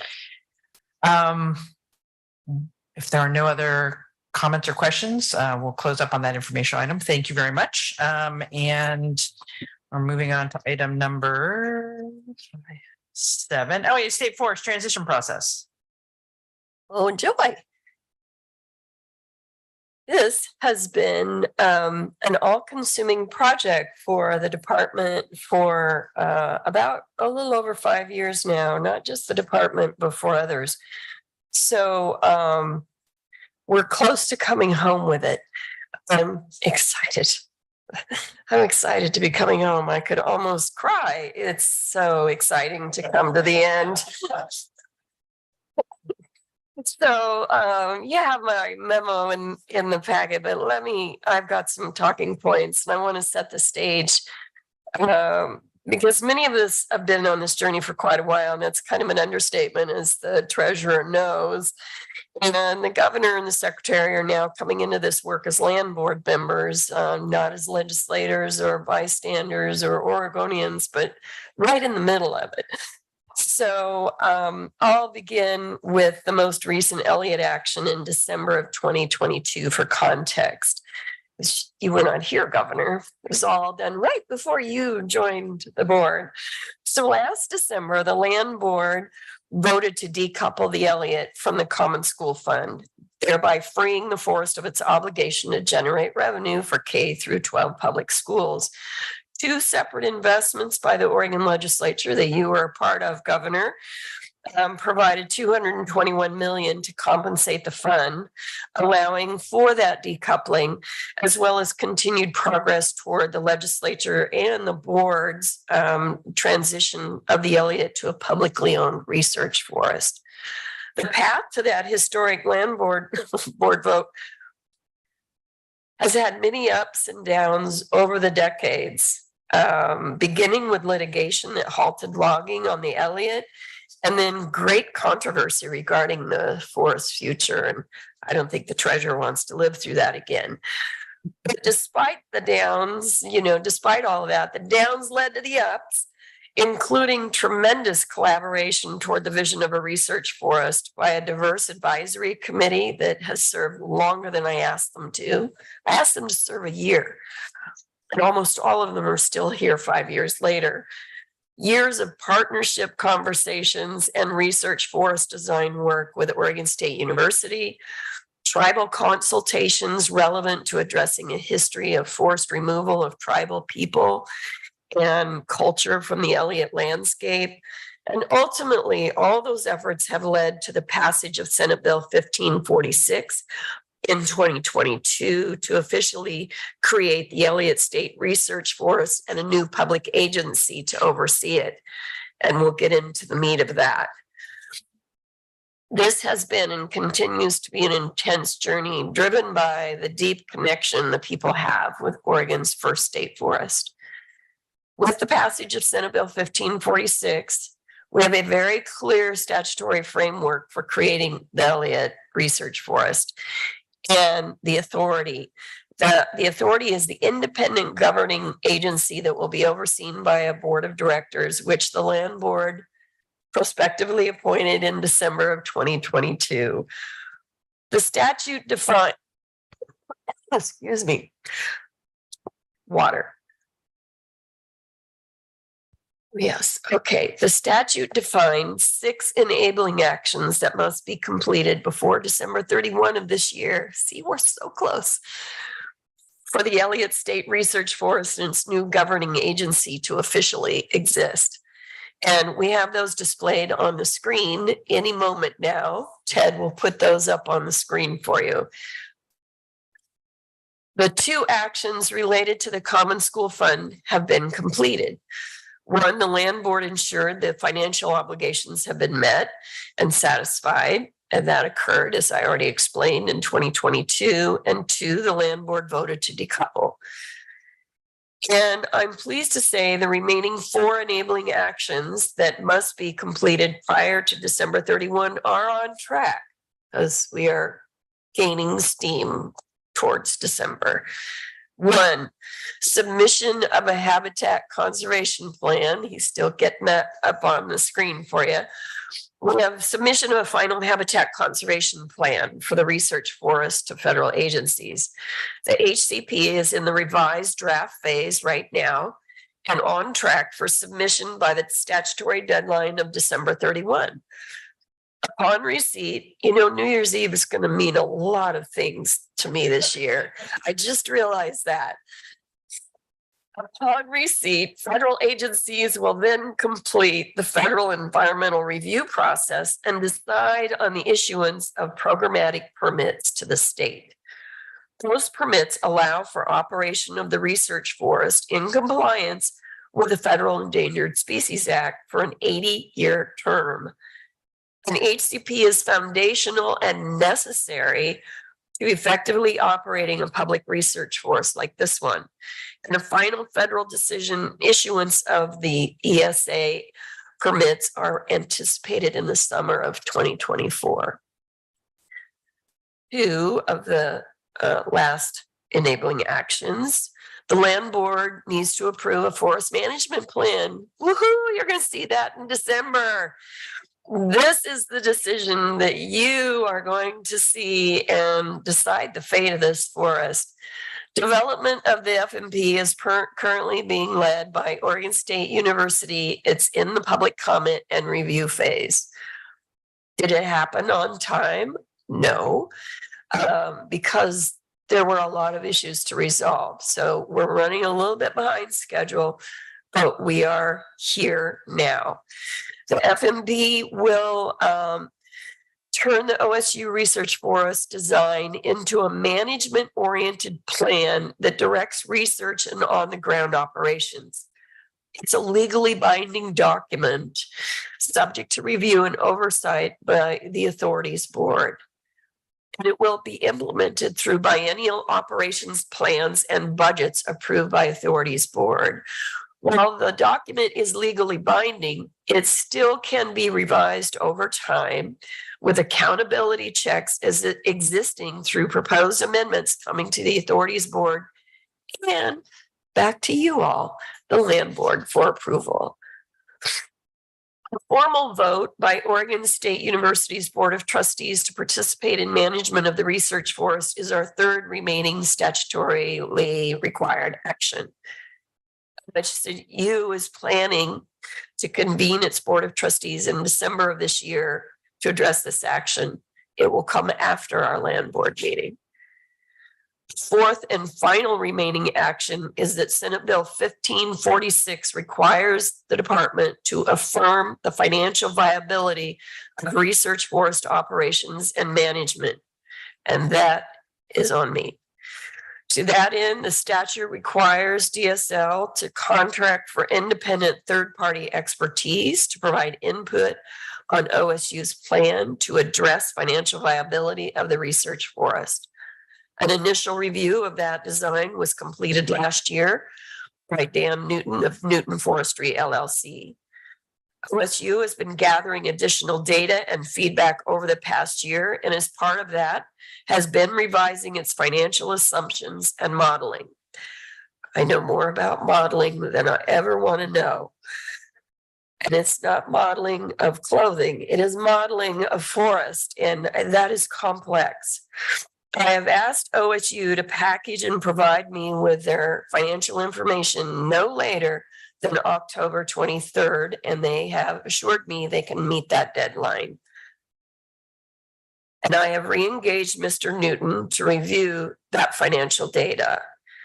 I expect to have that analysis and my own determination done in November in advance of the December 12 land board meetings so that you all can review what I have seen and what I'm recommending.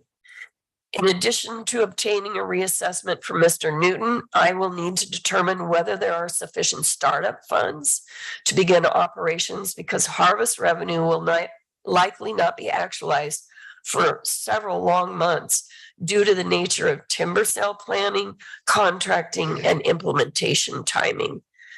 And while DSL was successful in obtaining a $4 million general fund appropriation from the legislature for the authority in House Bill 5048, those funds support a fairly bare bones 18-month budget for the 23-25 biennium.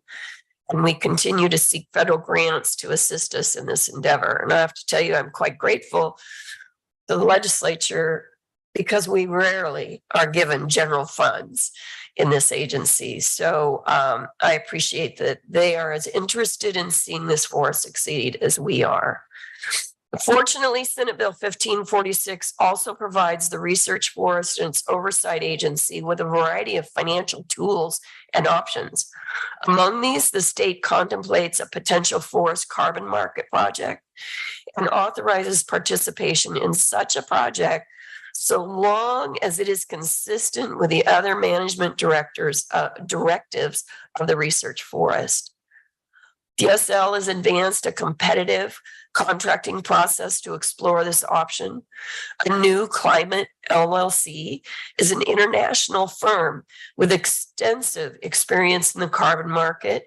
They were awarded the contract, and the first phase of the work includes completing a feasibility study. New is here today on the screen to introduce the topic of forest carbon offset credits. The goal is to provide an overview on carbon markets, project development steps, and landowner commitments to inform consideration of next steps with the Elliott State Research Forest. Aside from the land board, New is also engaging members of the Research Forest Prospective Board and OSU, and will be presenting to the prospective board later this month at our meeting on the 16th, I believe. The New's feasibility report will be made public once it's completed and reviewed. Today's presentation is focused on the background information that's required to consider those results once they are available. So at this point, thankfully, I get to stop talking because I'm running out of voice, but I would like to introduce Tommy Elder. She is Director of Forest Product Development at ANU. As I indicated, she's here virtually, and I believe Tom Tuckman is here. Tom, come on up.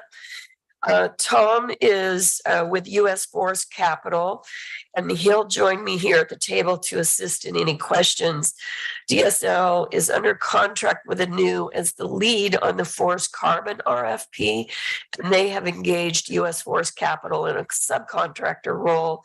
I don't know about you all, fellow legislators, but I heard educational information about carbon from Mr. Tuckman back when I was in the legislature. So it's good to have him join us.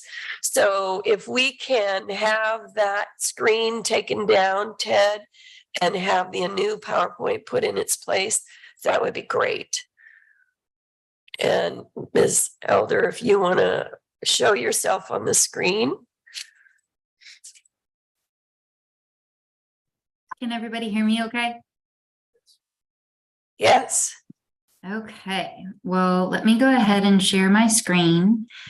And I appreciate everybody's time today. And let's just make sure that's coming across. Can everybody see that? There we go. Yeah, we can. Spectacular. So I think we had originally conceptualized this as a 45-minute visit about the background on forest carbon markets and project development and landowner considerations. And I don't think we have that time available. So I'll plan to go quite quickly through this presentation. And because of that, what I'd love to do is invite questions from the audience as we go. So if there's anything that I talk through that isn't making sense or that you'd like to understand more about, please pause and let me know. My colleague, Tom Tuckman, is there in person. And so I can see a few of you in just my view for presenting, but if you have a hand raised that I can't see, I'm going to trust Tom to play traffic cop, okay? Okay, well, let's get started and have some fun learning about forest carbon to inform some of your future options for the Elliott State Research Forest. I'm just going to give a quick introduction here and go through the following points about forest carbon offsets and how they're developed and what the market for them is like right now. And before I do that, I'll give you a little bit of a sense of who we are at A New Climate LLC. So we're the largest and most established forest carbon project developer in the US and North America, including Canada and Mexico. And we have developed that portfolio largely because of the expertise of our forestry team. We have over 30 accredited certified foresters on staff that are expert at designing their own proprietary approaches to inventory methodologies and regionally focused carbon models. And because of that expertise, we've been able to help over 110 different landowners across about 6 million acres in developing forest carbon projects. We develop those for the voluntary and the compliance market. And we also develop carbon project types that aren't forestry specific. This is just a real area of expertise for us. So we also have expertise in technical climate solutions like renewable natural gas or wind energy, things like that. And because of that variety, something else that I just want to mention is that we have a very strong brokerage desk. So our ability to buy and sell credits at scale is unparalleled. And the other thing that I think is important to mention, there's a lot on this slide, but we're owned by TPG Rise, which is the largest impact investment fund in the world.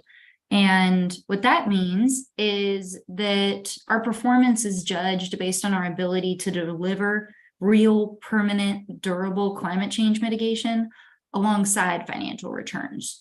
So the quality and the credibility of the credits that we develop together are of the utmost importance to how we do business. So that's just something that I wanted to mention. And we've been able to partner with landowners of all different types, including family industrial landowners, large TIMOs and REITs, in addition to public landowners and nonprofits. And so we learn something every time and incorporate that into our next projects.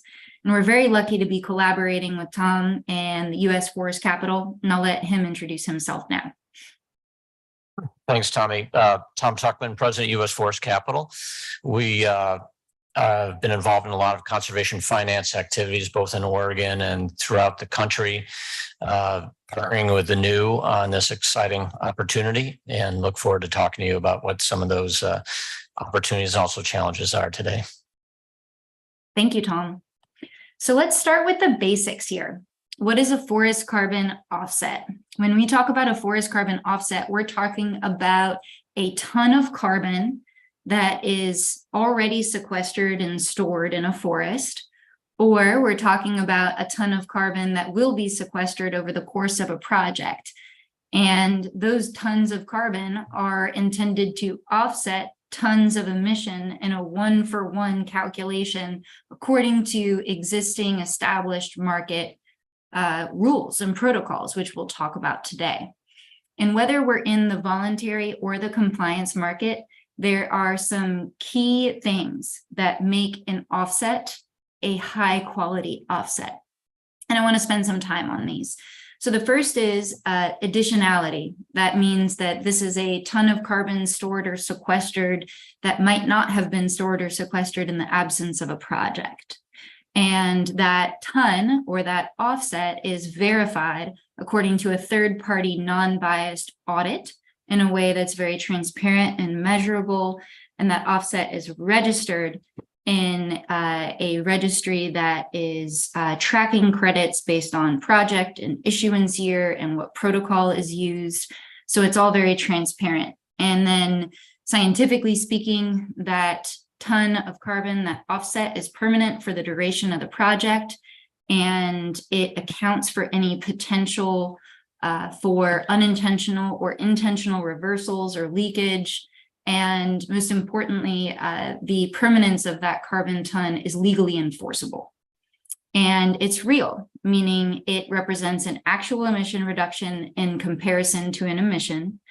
And when we say that it accounts for leakage, that means that we're ensuring that there is not an increase in carbon emissions elsewhere that could be attributed to the carbon protection on that project. And the buffer is something that every single project has to allocate a certain amount of credits to. And they also have to, every project has to allocate a certain amount of credits for leakage.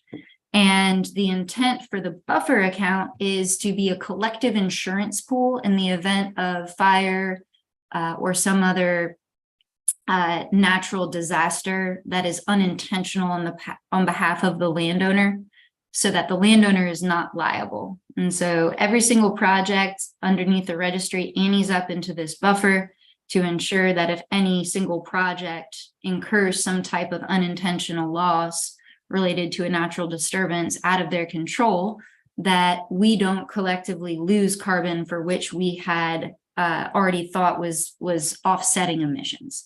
So it's kind of a risk reduction measure that increases the quality of the credit. And we, of course, use all of these key things in the projects that we develop. There are a couple of different project types that involve forests in the US. And I'm going to focus on improved forest management, which is the last one mentioned here. And that is the sustainable management of existing forests. There are opportunities to develop projects that avoid conversion of forest lands and that reestablish or establish for the first time forest lands. But we're going to focus here on that last piece. And regardless of whether we're in the compliance or the voluntary market, if we're talking about improved forest management, we're talking about a project that protects existing carbon stocks and directs landowners to not harvest anything more than growth in any given year. And if that harvest is commercial, it has to be certified according to any one of the available certifications like Forest Stewardship Council, Sustainable Forestry Initiative, or the American Tree Farm System. And there's a real focus on natural regeneration.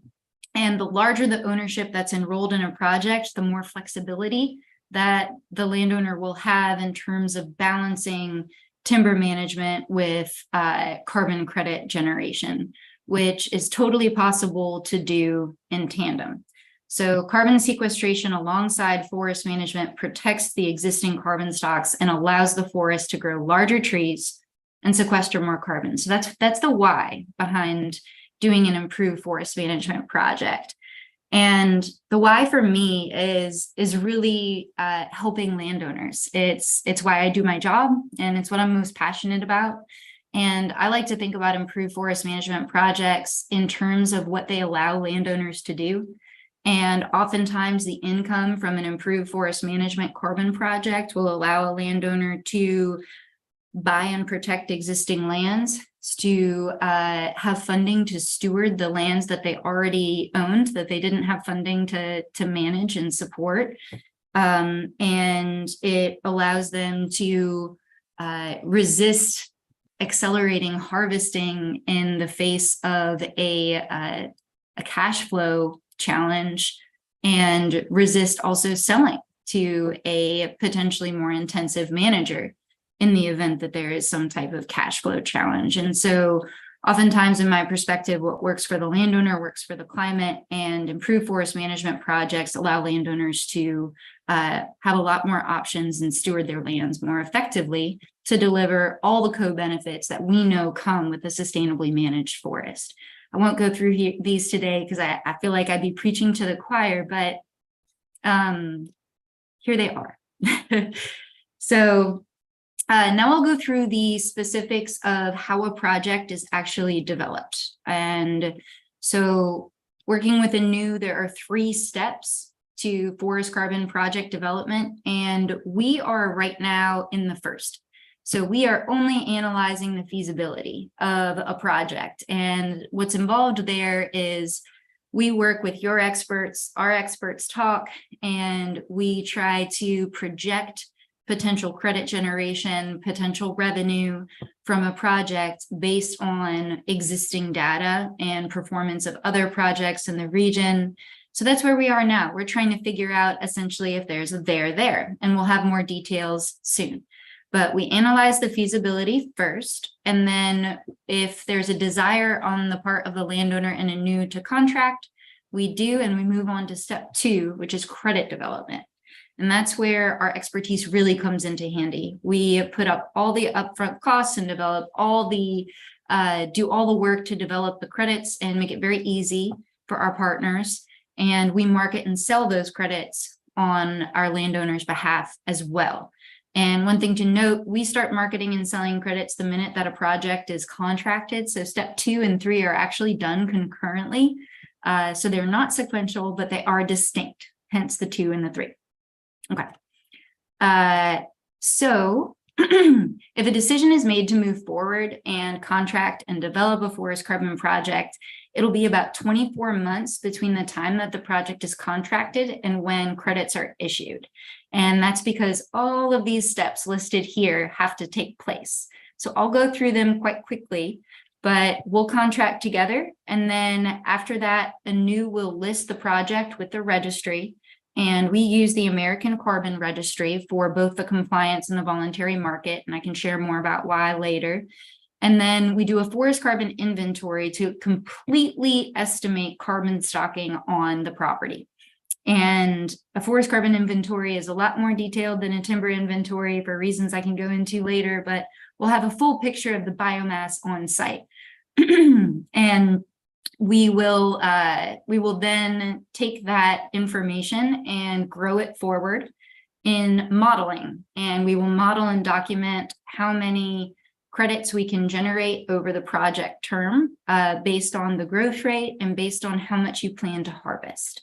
So we take that into account and make those estimates. Then once we document all the calculations, we send them to a verifier that we select through an RFP process as well. That's that third-party non-biased auditor. They come onto the property, they look at a subset of the inventory plots that we've designed for the forest and make sure that the carbon that we say is there is actually there. And they send a positive verification statement to the registry, who reviews and approves it, and then we're issued credits here in 8. And so that's a lot to do, and it's why it takes 2 years, and it's why we're here to help. So I wanted to include 2 graphs just because I think that these really help to visualize the difference between a voluntary and a compliance project. And so we're currently looking at both for you guys, but a voluntary project, you calculate 2 things. You calculate how much carbon is going to be stored and that's qualified as a conservation credit. And then you calculate how much carbon is going to be removed from the atmosphere and sequestered, and that's a removal credit. You do that by calculating existing carbon stocking, then projecting growth and how much is being harvested, and then, you know, whatever is being kind of maintained on the forest is a credit. And then you project the conservation credits, you build a baseline of what might happen in the absence of a forest carbon project. And you think about the legal, financial, and operational maximum that a landowner might be able to do in terms of removing merchantable timber on the property. And you compare that against what you're committing to do in the context of the project, which is maintain existing carbon stocks. And that annual delta is your conservation crediting. And that's a little bit different than how things are done in the compliance program. And so in a compliance project, you would look at the regional average of existing carbon stocking to calculate conservation credits.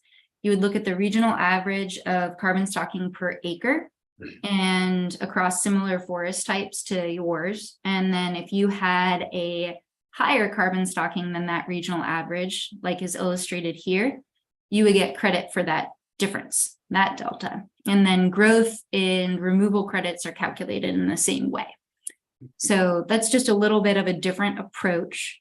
And in either case, we always use the American Carbon Registry. And the reason we do so is because they have a timeline in the voluntary market that's tenable for landowners. It's 40 years, whereas in the voluntary market, in some instances, that commitment is longer.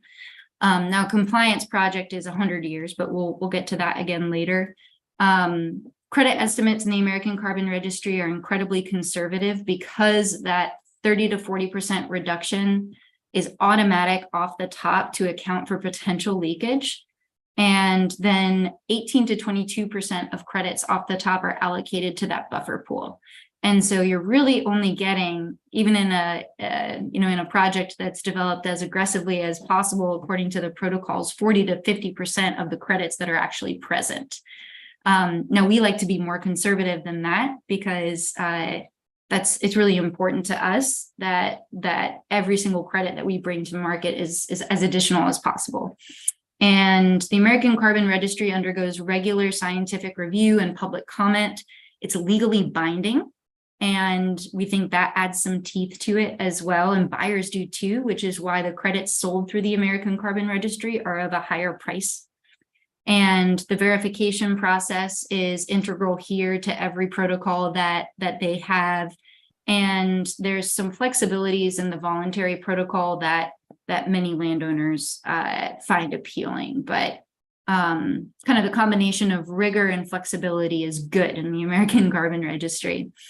So here are the key commitments you have to think about when you're going to enter into a forest carbon project.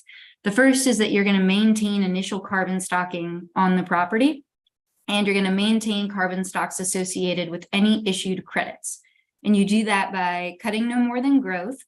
And for any year that you cut less than growth in your issued credits, that becomes your new, minimum carbon stocking level for the duration of your project. And if you commercially harvest, again, that has to be certified. And then there are monitoring obligations. And the compliance in the voluntary market, the timing of those monitoring obligations is different, and the substance of them is the same.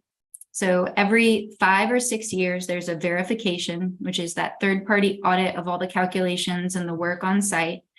Every 10 or 12 years, there's a full forest carbon inventory, which is generally a CFI-style permanent plot grid, taking 1,000 different measurements. And there's annual reporting and then a full project term. In the voluntary market, it's a 40-year term, and in the compliance market, it is a 100-year term. And there's a couple of things that are unique to the compliance market that a landowner has to commit to, such as ensuring that there's a majority and then some of native species or progress toward that goal. There's limitations on single species management. There's limitations on the scope and scale of even aged management, and clear cutting can't be more than 40-acre blocks essentially. and there's no broadcast fertilization. And there's some requirements on maintaining lying and standing dead wood stocks. So the compliance market has some additional requirements that the voluntary market doesn't, that I did just want to mention here today. And then in addition to making a commitment with the registry, when you develop a project with a new, and in this instance, USFC, you would be also committing that you would engage us as your developer. And again, all the things that you committed to the registry. And then we would just need access to the property to do the inventory and verification. And we would need to be able to market and sell the credits on your behalf, which brings us to marketing. So the way we do marketing is we try to find the right buyer for the right credits, because it's, especially in the voluntary market, it's a luxury market, which means that one person might value a credit much higher than another. And so we have to find the right partner for your credits to get you the right premiums that we both want. And that involves starting early, the minute that we contract. We'll interview stakeholders. We'll talk to you about what's special about the property. We'll take drone footage and videos, all sorts of different things, and we'll create content that will go out into newsletters, buyer webinars, direct communication with buyers. And we have about 500 buyers that we're working with. And we really sell the co-benefits of the project, which is what buyers are most interested in. And we work with a wide variety of buyers, but we have relationships with all the major emitters globally. And in general, right now, in the voluntary market specifically, demand has been increasing for a number of different reasons. But what's really driving it is corporate commitments to net zero and climate footprints by a certain year. And then they're not actually making any operational, changes, or maybe they are, but they're not making them fast enough, or they want to kind of get ahead of their commitments. And so offsets are an important kind of part of the overall puzzle for them meeting their climate footprint and net zero commitments. And that includes everybody from, asset owners and universities and a variety of different groups, corporations. And there are also, kind of industry specific demand drivers through the aviation industry has a group called Corsia that has brought together all the major airlines to make commitments on voluntary emissions reductions and offsetting. So when I first started with Anew, prices have essentially doubled in the past 2 years. And so that demand is continuing to increase, and demand in the compliance market is increasing as well. So it's a great time to have these conversations. And with that, I'll see if there are any questions.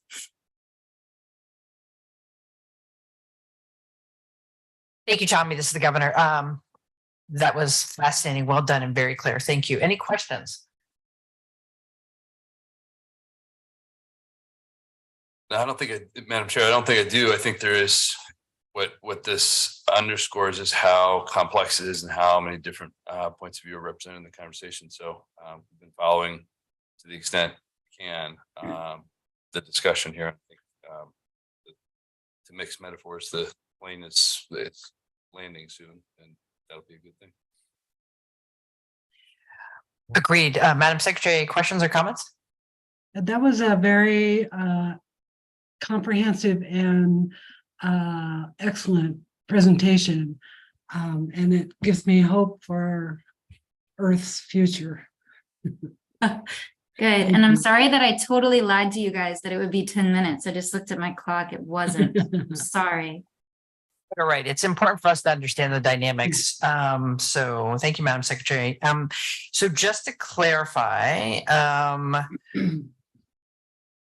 we will see the feasibility study from OSU's plan prior to the land, so in the land board meeting in December. Correct? That's correct. Okay. I expect to hear back from Mr. Newton no later, our contract says I'll hear his analysis no later than November 7. We've asked ANU to have their feasibility study done by around that same time. So all things will be converging in early November for you all to start contemplating. Thank you. So assume we hit all the timelines by the end of the year, which it seems like we are well on track. So good work, everyone. What's the turnaround time for the Elliott Forest Authority to engage in a carbon market, given the extensive timeline it takes to? Well, what would the barriers be? And if there are barriers, let me know, because I'm just kind of curious. well, at this point, right, at this point, we own the forest and we could enter into a contract. Or, as the statute says, the authority can make that decision. Mr. DeVore, you and I have been communicating a little bit about this. Can you elaborate on whether the land board could make it a condition that when we turn over the forest, that the authority has to enter the carbon market? I just sent you that email not too long ago. Yeah. Governor, Director Walker, the forest management plan might be the place where that could be put in as a condition, to say that part of the land board's approval of the plan must include a carbon market. At this point, the land is under the jurisdiction of DSL and the land board. So this would be the body that could make those binding decisions. After January 1st, it would be primarily the Research Forest Authority that would have the authority to make those decisions, but it would have to be approved by the land board as part of the forest management plan. Does that make sense? Thank you. That makes perfect sense. Thank you. Very helpful. Yeah, I've been anticipating that question. And then if all goes fine and the authority board decides they'd like to enter into the carbon market, then as Ms. Elder indicated, it takes about 24 months before they see any cash from the credits. Well, alrighty. Thank you. Anything else on this item from anyone? Chair, I would just say the picture of all the elements that are coming together is helpful, and I hope no one is feeling anything less than full urgency on this. I for one, am also excited, not because maybe I'm reading too much into what you said, Madam Director, but not just for the end of it, but for the achievement of it. We're on the cusp of something really great. So I hope everybody continues to work really hard on it. We got a chance to deliver something great. I agree. And that's why December 31, we need to have a party. For more ways than one, because I really don't want to fail at this. We have worked so darn hard. I am exhausted. The staff's exhausted. Everyone on the board, the prospective board, they're all exhausted. And we're at that point where the exhaustion is starting to get to us mentally. And so it's time to just take some deep breaths and move forward in March to get it done. March forward, not March, next March. Not the date. No. No, No, March we appreciate forward. everyone's fortitude and really incredibly hard work, and I appreciate the legislature for giving us a couple months of extension. Yes, and you signed that bill. Thank Yeah, you it so was very much. important. You know, sometimes you just need a couple more months and on time. Yeah. So thank you, everyone. Really good work. And I believe and thank you. Thank you. Tom, you didn't Tom have and much of Tommy. a speaking role today, but thank you. And Brett Brownscombe, our Elliott State Forest Transition Director, has been on the line as well. But Wonderful. I don't think we've had any questions. No, I'm everyone's gonna- doing great work. And then I think the last informational item is an other. Yeah, and given the hour, I'm going to take 3 of those items and push them off to December and just go with one. Okay. Because it's really important. This one is the ADV, abandoned and derelict vessel update. In August, we updated you on our progress with House Bill 2914 and efforts in ADV removals and development of an ADV program and legislative solutions. So we're back because we're so excited. Since we last met, we convened our first meeting of the Abandoned and Derelict Vessel Work Group, and our second meeting is today, later today. The advisory work group is comprised of over 20 very excited and active members representing a wide variety of stakeholders, including Oregon Public Ports Association, the Waterfront Organizations of Oregon, the U.S. Coast Guard. They were very excited to be involved, and more. We hired a facilitator with the assistance of Oregon Consensus. We're meeting twice monthly from October to December, and then shifting once monthly in 2024. Work group meetings are open to the public, and meeting agendas always include time for community input. Last month, we're building our team. Woohoo! Last month, we had 2 recruitments open, and there'll be more positions to add. And I am happy to announce we hired a waterways stewardship manager, and that is Josh McMullen from the Oregon State Marine Board. So I'm sorry, Larry Warren, I took one of your employees, but we needed him really badly to get started. So Josh will start with us at the end of the month. And then we hope to hire the other positions soon thereafter. I will also tell you, I got word yesterday, I believe, that Tiffany was pulled out of the water successfully and uneventfully. And it's now in dry dock being deconstructed, and that'll take about 23 days. So we are on time and on schedule, and I am just so excited to finally see a light in the tunnel. It's way down at the end of the tunnel, but we see it now, and we're moving forward, and we're gonna have a very robust program, I think, when we're done. So thank you for the opportunity for all of you and your support. I appreciate it.